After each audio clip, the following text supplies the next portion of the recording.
इस कार्यक्रम के पुण्यार्जक हैं श्री विनोद कुमार जैन मिलेनियम, श्रीमती नीता जैन, समस्त गुरु भक्त परिवार, फिरोजाबाद। वियान फिनकैप, समस्त गुरु भक्त परिवार, Gandhinagar, Gujarat. Shrimati Trishala Jain, doctor Monika Jain, doctor Neeraj, Nikhil, Sejal Jain, Paschim Vihar, Delhi. Shrimati Santosh Jain, Shri Vishal Chand Jain, Shrimati Poonam Jain, CMA Pankaj Jain, Amit Jain, राशि जैन, उन्नति जैन, सेक्टर 37, नोएडा। श्री पारसमल, इंदिरा देवी, संजय, विनीता, अजय, नीतू जैन, बाकलीवाल परिवार, सूरत। परम पूज्य चारित्र चक्रवर्ती आचार्य श्री शांति सागर जी मुनि महाराज की, परम पूज्य सिद्धांत चक्रवर्ती आचार्य गुरुदेव श्री विद्यानंद जी मुनि महाराज की, विश्व कल्याणकारक अहिंसा प्रधान श्रीमत विश्व धर्म की, धर्म स्नेही सत श्रद्धालु यहाँ पर उपस्थित आप सभी भव्यवर पुंडरीक पुण्यात्मा महानुभाव, विगत दिवस श्रावक की आचार संहिता रत्नकंड श्रावकाचार आचार्य भगवंत समंतवत स्वामी की एक मूल कृति लघुकाय किंतु विशेष शक्ति और गुणों से युक्त कृति के बारे में हम प्रारंभ की भूमिका देख रहे थे। आचार्य भगवंत समंतवत स्वामी ने मंगलाचरण पूर्वक ग्रंथ को प्रारंभ करने की प्रतिज्ञा ली। मंगल निमित्त हु परिमाणम नाम तह कत्तारम बागरी छपे बच्चा बखाड़ो सत्थम आयरियो। मंगलाचरण किया, निमित्त भव्य जीवों को बनाया, हेतु कर्म क्षय शास्त्र पुण्य की प्राप्ति इत्यादि भाव रखे। मंगल निमित्त हु परिमाण ग्रंथ का लगभग 150 कार्य का प्रमाण यह ग्रंथ है। नाम रत्न करंडक श्रावकाचार। रत्न सभी जानते हैं, श्रेष्ठतम वस्तु को रत्न की उपमा दी जाती है। जो श्रेष्ठतम से एक कदम भी पीछे होता है उसे रत्न न कह करके उपरत्न कह दिया जाता है, किंतु रत्न को किसी की उपमा नहीं दी जा सकती। उत्कृष्ट वस्तुओं को रत्न की उपमा दी जाती है। तो ये ग्रंथ रत्न की तरह से नहीं है, अपितु रत्नों के पिटारे की तरह से है। दूसरे शब्दों में कहें, पिटारा इसलिए कह दिया जो श्रावकों को साध्य है। पिटारे को लेकर के व्यक्ति दौड़ सकता है, जा सकता है, अपने पास रख सकता है, छुपा सकता है, उसका उपयोग कर सकता है। इसलिए आचार्य महोदय ने इस ग्रंथ का नाम रत्नाकर नहीं रखा, क्योंकि रत्नाकर को कोई व्यक्ति उठा नहीं सकता, रत्नाकर के रत्नों का भोग नहीं कर सकता, रत्नाकर के रत्नों को अपने पास ले दे नहीं सकता, वो रत्नाकर है। इसलिए रत्नकंडक नाम उन्हें ज़्यादा उचित लगा। अब इसमें रत्नकंड है तो कोई व्यक्ति भोला प्राणी कहे कि इस शास्त्र को खोल के देखें, इसमें कौन सा रत्न है, हीरा है कि मोती है कि पन्ना है, नीलम है, वेडुर मणि है या मरकत मणि है, हरिकांत मणि है, चित्र कौन कौन सी मणि इसमें है। तो ये तो पौधकल के रत्न हैं। सही रत्न तो इसमें क्या है, रत्न कंडक श्रावक आचार, श्रावक के आचरण संबंधी जो यहाँ पर बातें कही हैं कारिका के माध्यम से, वही बातें रत्न की तरह से हैं। यद्यपि लोक में रत्न अन्य प्रकार से भी माने जाते हैं। रत्न क्या माने जाते हैं नीतिकारों की दृष्टि में? इस पृथ्वी पर नीतिकारों की दृष्टि से 3 रत्न है। पृथिव्याम त्रीणि रत्नानि, जलम जलम अन्नम सुभाषितम। एक तो मृदु भाव से युक्त शीतल सुस्वादु, तन के और मन के संताप को दूर करने वाला, चित्त में शांति देने वाला जल। किसी भी परिचित और अपरिचित अतिथि के लिए आपने जल दे करके स्वागत किया, तब निस्संदेह जल देख कर के आँखें तृप्त होती हैं, चेहरे पर चमक आती है, सामने वाले की प्रसन्नता आती है। तो जल को नीतिकारों ने रत्न माना है, क्योंकि जल को किसी और की उपमा दी नहीं जा सकती। अन्न भोजन में अन्न प्रमुख होता है, क्षुधा शांति का कारण है और अन्न के माध्यम से व्यक्ति को वश में किया जा सकता है।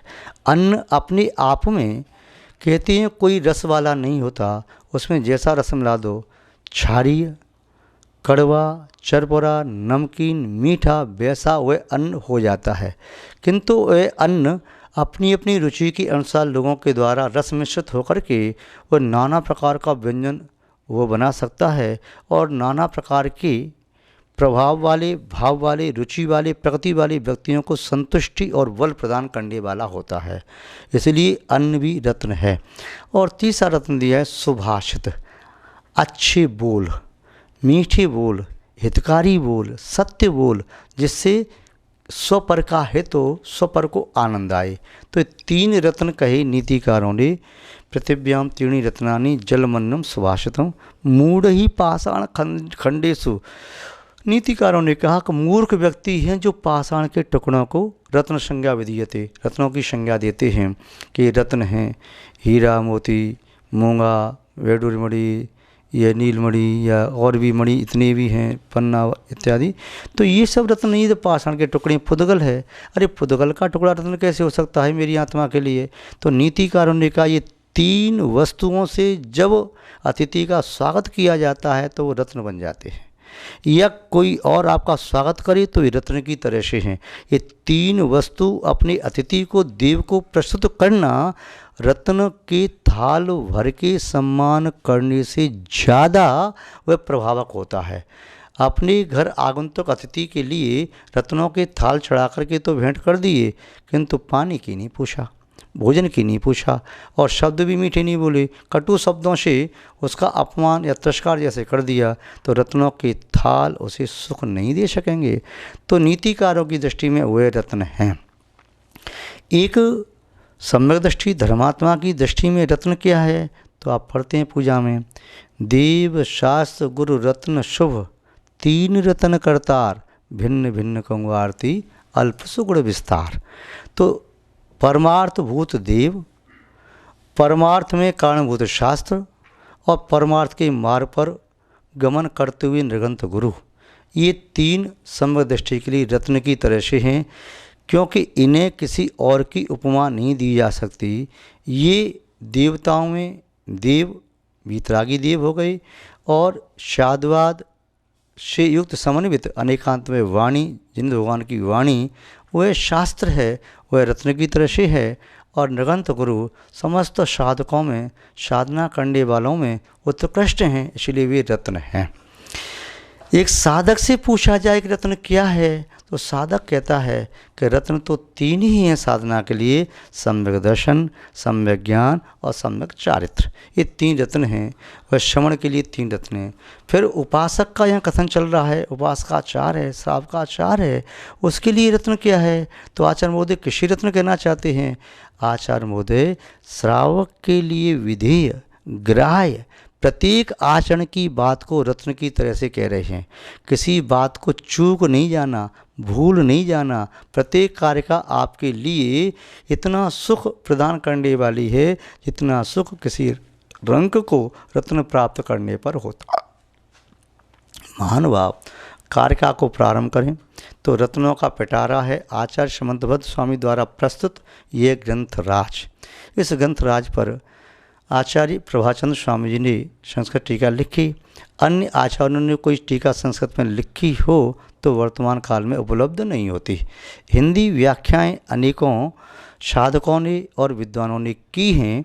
वे अपने अपने समय के अनुसार प्रासंगिक रही होंगी, किंतु फिर भी अभी रत्नकर्ण सावकाचार में इतना बहुत कुछ नया नया भरा हुआ है जो अभी तक उद्घाटित नहीं हुआ। आपको, हमको, सबको ये प्रयास करना चाहिए कि हम रत्नकर्ण सावकाचार के मर्म तक पहुँचें, आचार्य समंतभद्र स्वामी के हृदय की गहराई तक पहुँचें कि वे उस कार्य के माध्यम से क्या दिशा निर्देश देना चाहते हैं। तो सर्वप्रथम यहाँ पर मंगलाचरण कल उच्चारण किया था, इसका अर्थ देखते हैं। संक्षेप में देखा था कि मंगलाचरण का प्रारंभ न अक्षर से किया था, दूसरा म अक्षर, दोनों अक्षर ही अनुनासिक हैं। ग न ग य न न मा, ये 5 अक्षर हैं। आपने कातंत्र रूपमाला ग्रंथ में पढ़ा होगा। अनुनासिक अक्षर जब भी बोलते हैं या सुनते हैं तो अंदर में एक वाइब्रेशन जैसे बॉडी में वाइब्रेशन होता है, ऐसे अंतरंग में मन में कुछ आंदोलन सा होता है, उससे एक संगीत की धुनी रिदम पैदा होता है।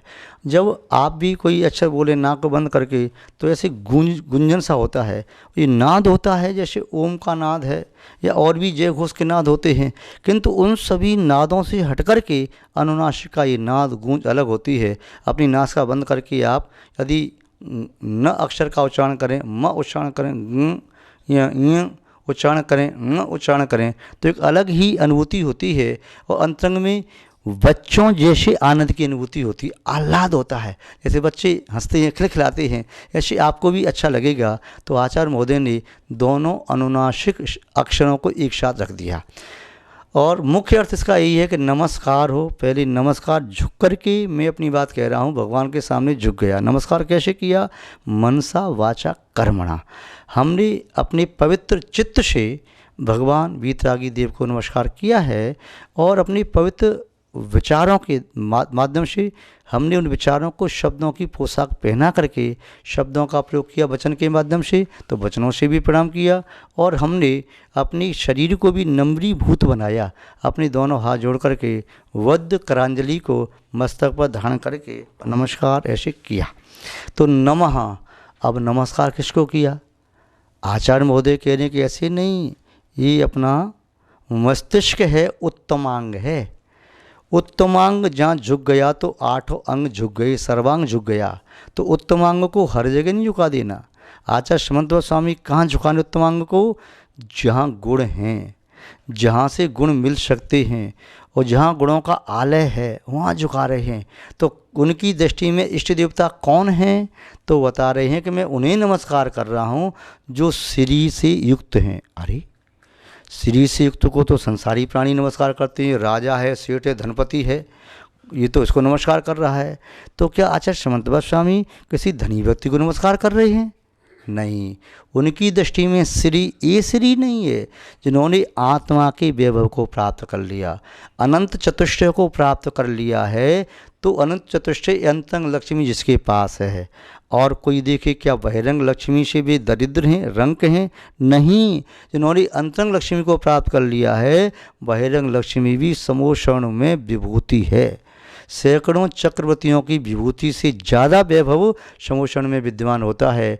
उस वैभव से भी अलिप्त हैं वे तीर्थंकर भगवान। तो उन अंतरंग बहिरंग लक्ष्मी से युक्त वर्धमानाय, वर्धमान स्वामी के लिए। और वर्धमान शब्द कहा, क्यों कहा वर्धमान स्वामी? इसलिए कहा कि उन्हीं का शासन चल रहा है। जिनका शासन चल रहा है उसकी जय न बोलें, उनको नमस्कार न करें, आगे पीछे वालों को करें, तो हमारे मन में द्वेष का भाव आ जाएगा कि हम अपने शासक को क्यों नहीं कह रहे। जिसकी जो हमारा शासक है, जिन धर्म का वर्तमान में शासक है, धर्म प्रभावक है, दूसरा तीर्थंकर अभी आगे होने वाले होंगे, उनकी महिमा गाएं, या पीछे जो हो गए उनके शासन में हमने देखा नहीं। तो ये कर्तव्य होता है कि जिसके शासन में रहते हैं उनको फॉलो करना चाहिए। यदि उसको अनुकरण नहीं करते हैं तो ये समझा जाता है कि हम उसके या तो असहयोगी हैं या विरोधी हैं। तो आचार्य समन्त स्वामी ने वर्धमान स्वामी को नमस्कार करके ये स्पष्ट कर दिया कि वे वर्धमान स्वामी के विरोधी नहीं, वे सच्चे अनुयायी हैं, सच्चे भक्त हैं, उनकी बात को समझने वाले हैं, दूसरों को समझाने वाले हैं। तो वर्धमान स्वामी जिनके 5 नाम हैं, वर्धमान नाम पहला नाम है। जब वे माँ त्रिशला के गर्भ में आए थे तो वैशाली में सर्वत्र सुख शांति की वृद्धि हुई थी, इसलिए उनका नाम जन्म से वर्धमान रखा। आप पढ़ते भी हैं, श्री वृद्धि सर्वत्र हुई थी, जनता ने सुख पाए थे, इससे जग में त्रिशला नंदन वर्धमान कहलाए थे। तो त्रिशलानंद महावीर वर्धमान स्वामी बाल्यावस्था का नाम था। उन्हें पालने में झूलते समय उन राजाओं की शंकाएं दूर हुईं तो उन्होंने उनको सन्मति नाम दिया। श्रेष्ठ और सम्यक मति से युक्त, अवधि ज्ञान आदि से युक्त थे, मतलब मति ज्ञान, शुद्ध ज्ञान, अवधि ज्ञान। तो उन्हें देख कर की शंका दूर हो गई, तो दूसरा उनका नाम था सन्मति। तीसरा नाम उनका तरुलिप्टी विषधर को बशकर महावीर कहलाए थे। जो देव ने आकर के उनकी परीक्षा ली बल्कि, तो महावीर नाम पड़ा। हाथी को वश में किया, वीर नाम पड़ा, ये अतिवीर कहें, अलग अलग प्रकार से प्रसंग है। और जब कर्मों को नष्ट करके उन्होंने मोक्ष प्राप्त कर लिया तो निस्संदेह वे वीर या अतिवीर बन गए, वीरातवीर। तो ऐसे 5 नाम के धारक वर्धमान स्वामी को आचार्य भगवंत समंतवत स्वामी ने मनसा वाचा कर्मणा नमस्कार किया। केवल शब्दों से नहीं किया, भावों से भी किया, लिपिबद्ध मंगलाचरण किया है। अनिबद्ध मंगलाचरण भी होते हैं, किंतु अनिबद्ध मंगलाचरण करने पर आगे आने वाले अनुयायी निबद्ध मंगलाचरण को भूल जाएंगे, नहीं करेंगे, प्रमादी हो जाएंगे। इसलिए उन्हें निबद्ध मंगलाचरण करके ही ग्रंथ को लिखना प्रारंभ किया। दूसरा अर्थ, तो क्या समंतवत स्वामी की दृष्टि इतनी ही है कि महावीर स्वामी को नमस्कार किया, 23 को छोड़ दिया? नहीं, उसके पीछे गूढ़ रहस्य ये है कि वर माने श्रेष्ठ, और वर्ध श्रेष्ठता को धारण करने वाले, जो श्रेष्ठता को धारण करने वाले जितने भी मोक्षगामी महापुरुष हैं उन सबको नमस्कार किया। तीसरा अर्थ, व और रह, जब अंकों के अक्षरों के अंक जब नियोजित करते हैं तो व अक्षर के आते हैं 4 अंक और र अक्षर के आते हैं 2 अंक। कट पे पुरस्त वर्ण इत्यादि जो गाथा है तो उसके अनुसार वा के 4 अंक आए तो 4 लिखा, और रा के 2 आए तो 2 लिख लिया, तो 4 2 42। फिर अंका नाम वामतो गति, अंकों की गति उल्टी होती है, तो 2 और 4 24 हो गए। तो उन्होंने 24 तीर्थंकरों को भी नमस्कार किया। अब उन्होंने कहा वर्धमान, वर्धमाने श्रेष्ठता को धारण करने वाले, मान आय, मान शब्द का अर्थ होता है ज्ञान, जो श्रेष्ठता को धारण करने वाले हैं उस ज्ञान के लिए उन्होंने नमस्कार किया। अथवा उन्होंने वर्धमान, जो संवर्धित हो रहे हैं गुणों के माध्यम से, अपनी आत्मा का आध्यात्म विकास कर रहे हैं, उन महापुरुषों के लिए भी नमस्कार किया। अब वर्धमान स्वामी से लगाएं इष्ट देवता मान करके, तो उनके वर्धमान स्वामी कैसे हैं समंतवत स्वामी के, तो वो अपने वर्धमान स्वामी की इष्ट देवता की विशेषता बता रहे हैं।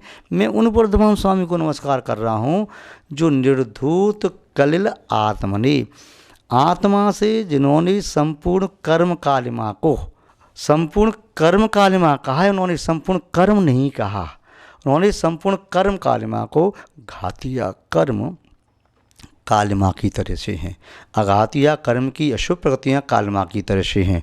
तो उन्होंने 63 प्रकृतियाँ नष्ट कर दी हैं, चौ कर्म की 63 प्रकृति नाश। घातिया कर्म की 4 प्रकृति 48 हैं। फिर 63 कैसे कहा, तो अघातिया में से कुछ आ गई। तो यहाँ पर कवि का आशय ये घातिया वाला नहीं है, जीव विपाकी, पुद्गल विपाकी, भव विपाकी और चित्त विपाकी, इन 4 प्रकार के कर्मों में की प्रकृतियों में से 63 का नाश कर दिया है, शेष प्रकृतियाँ भी 85 बाकी रह गई। तो वे वर्धमान स्वामी जिन्होंने कलिल कालिमा को, आत्मा में जो घातिया कर्म की कालिमा चिपकी थी, ज्ञानावर्ण की, दर्शनावर्ण की, मोहनी की, अंतराय की, ये विशिष्ट कालिमा थी, किट कालिमा, इसको हटाना छुटाना बड़ा मुश्किल था। तो जिन वर्धमान स्वामी ने अपनी आत्मा में से ज्ञानावर्ण की किट कालिमा निकाल दी, दर्शनावर्ण की किट कालिमा रज निकाल दी, मोहनीय कर्म के जो शत्रु के वाण हैं उनको निकाल के अलग कर दिया, और अंतराय कर्म रहस्य की तरह से है उसको भी अलग कर दिया। ऐसे वर्धमान स्वामी को नमस्कार किया। जिन शासन में जो भी इष्ट देवता होता है वह इष्ट देवता वीतरागी, सर्वज्ञ और हितोपदेशी होता है। तो यहाँ पर आचार्य भगवान समंतवत स्वामी ने वीतरागता, हितोपदेशता और सर्वज्ञता से युक्त उन परमात्मा के लिए नमस्कार किया है। इस नमस्कार करके अब ग्रंथ को आगे प्रारंभ करेंगे। कार्यक्रम के पुण्यार्चक थे श्री विनोद कुमार जैन मिलेनियम, श्रीमती नीता जैन, समस्त गुरु भक्त परिवार, फिरोजाबाद। वियान फिनकैप, समस्त गुरु भक्त परिवार, Gandhinagar, Gujarat. Shrimati Trishala Jain, doctor Monika Jain, doctor Neeraj, Nikhil, Sejal Jain, Paschim Vihar, Delhi. Shrimati Santosh Jain, Shri Vishal Chand Jain, Shrimati Poonam Jain, CMA Pankaj Jain, Amit Jain, राशि जैन, उन्नति जैन, सेक्टर 37, नोएडा। श्री पारसमल, इंदिरा देवी, संजय, विनीता, अजय, नीतू जैन, बाकलीवाल परिवार, सूरत।